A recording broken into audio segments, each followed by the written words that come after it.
So today I want to talk about a couple what would be considered retirement income strategies. Now, most of us know the primary sources of our income, and that's going to be Social Security, a pension if you have one, 401ks and IRAs and other type of situations. And then of course you've got annuities, which is basically where you have a contract with an insurance company, and then you give them a lump sum and then you get a monthly policy payment from them based on that.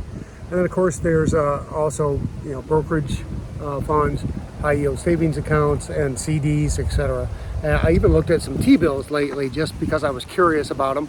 Haven't decided if that's a way I want to go, because you can get a similar rate with a high yield savings account without having to worry about turning it over and renewing it and all that other crap.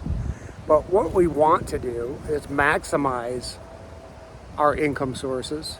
And there's a couple different strategies that we can talk about to do that.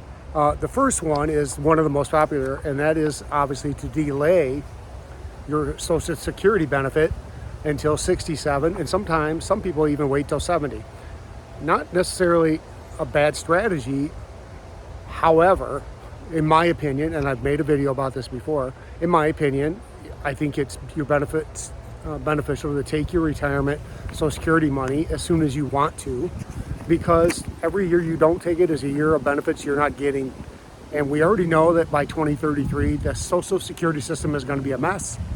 Reductions are going to happen in payments, and you might as well get what you can while you can. That's just my opinion. I've got a video about it called Everybody Must Take Social Security at 62. Go watch it, get some info from at least my point of view.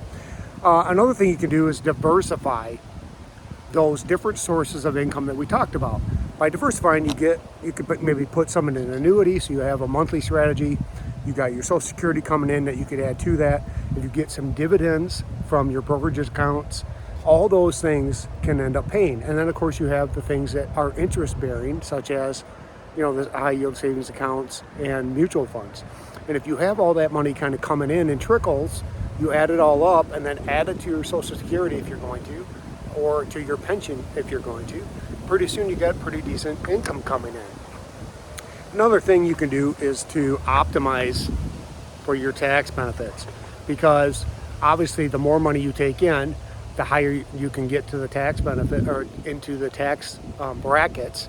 And they are established. They're kind of hard to find to get the right number, because I don't know, I've looked at it before. It seems like it doesn't really hit until you get like over 100 grand, and then it kind of jumps you up again, because they don't just say, oh, you make 50,000, you get taxed on 50,000.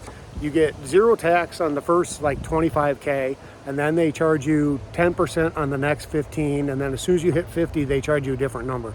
So I would just say do some due diligence, do some research.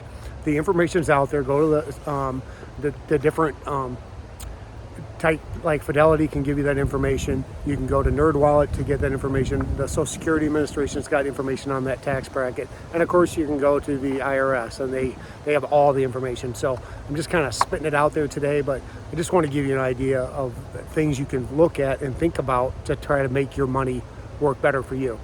So if you mix up your tax deferred between tax advantaged and then the taxable, you can then lower your the total taxable income for that year. Okay, that's one of the things to look at. Another thing you can consider is part-time work.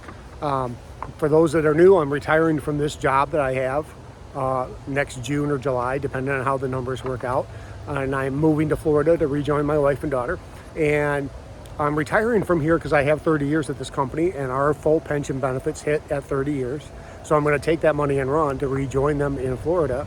And I will probably work part-time, possibly full-time for a while, depending. It's not about the money, it's just about having something to do. But it's a great way to offset your income and increase it.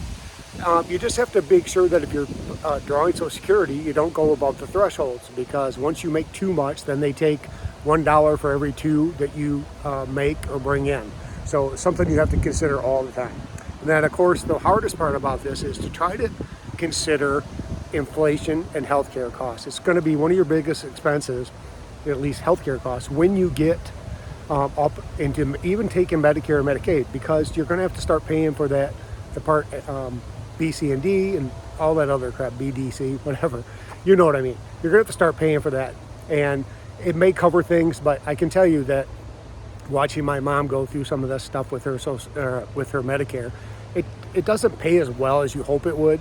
And with the healthcare system right now being the mess that it is because of the subsidies and the whole thing with the Affordable Care Act, somebody had asked me in a comment, do I had any videos about it? Well, obviously I'm not an expert in any of these things. I'm not giving you actual advice. I'm just giving you my opinion based on research I've done. All this stuff is available. Just ask the magic box. That's what we call it. Ask Google, ask DuckDuckGo, whatever your preferred is.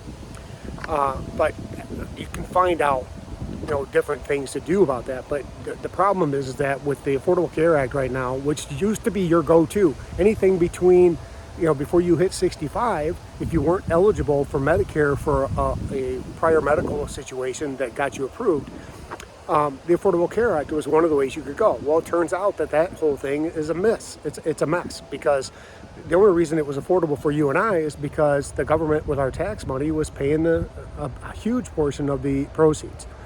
Of the payments, and that's bad for all of us. They called it affordable, but it turned out the whole thing is not affordable. So again, I got a video about that too. So anyway, that's my 2 cents. Do some research, find out the best way to maximize your income. These are just a few retirement income strategies that I found and could come up with. And of course, there's different ways to withdraw your money to make your money last longer too, and we can talk about that at another time. Anyway, as always, thanks for watching. We'll see you next time.